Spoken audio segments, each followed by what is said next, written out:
Your AI chatbot can sound extremely smart and still be completely wrong. Scary, right?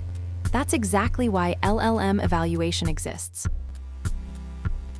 If you're building AI apps, chatbots, RAG systems, or AI agents, this might be the most important concept you'll ever learn. Today, I'll explain LLM evaluation in the simplest way possible. No jargon, no complicated math, just real understanding. Imagine this: you ask an AI, "What is the capital of Australia?" It replies, "Sydney," sounds confident. The correct answer is Canberra. This is the dangerous thing about large language models. Models like ChatGPT, Gemini, and Claude rarely say "I'm not sure." They often answer with confidence, even when they're hallucinating.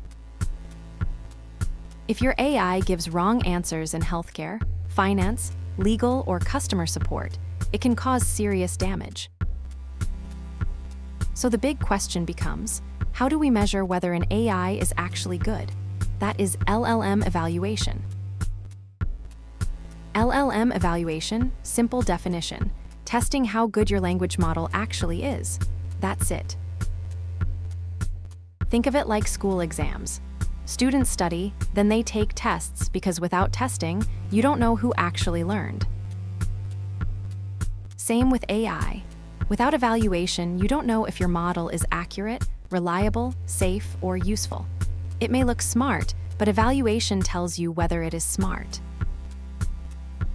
Let's say you built a customer support chatbot. A user asks, "How do I reset my password?" A good answer walks them through settings, security, reset password. A bad answer tells them to reinstall their operating system. Imagine shipping that to users. Now imagine testing 1,000 user questions before launch. That's evaluation. You check. Did it answer correctly? Did it hallucinate? Did it miss context? Did it respond safely? This helps you improve the system. That's why companies spend millions on evaluation, because bad AI destroys trust. When people evaluate LLMs, they usually measure 4 things. Number 1, accuracy. Is the answer correct? Simple: if you ask 2 + 2 and the model says 5, accuracy failed. Number 2, relevance.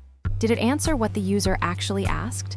If someone asks how to learn Python, and the AI explains that a python is a snake, technically true, completely irrelevant.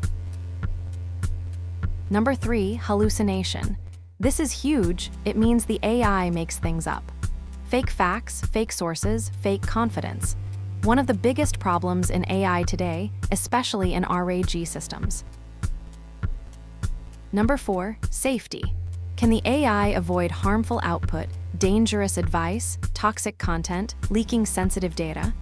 A powerful model without safety is very risky. This isn't theoretical.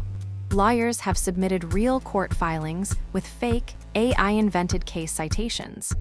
Hallucination isn't a bug you'll never see, it's already happened in the real world. So remember, good LLM evaluation checks accuracy, relevance, hallucination, and safety. These 4 alone put you ahead of most beginners. There are 3 common methods people use to evaluate LLMs. Method 1, human evaluation. Humans read the responses. Best quality, but expensive and slow. Method 2, rule-based evaluation. You define rules like must mention the password reset steps.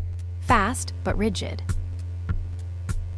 Method 3, LLM-as-a-Judge.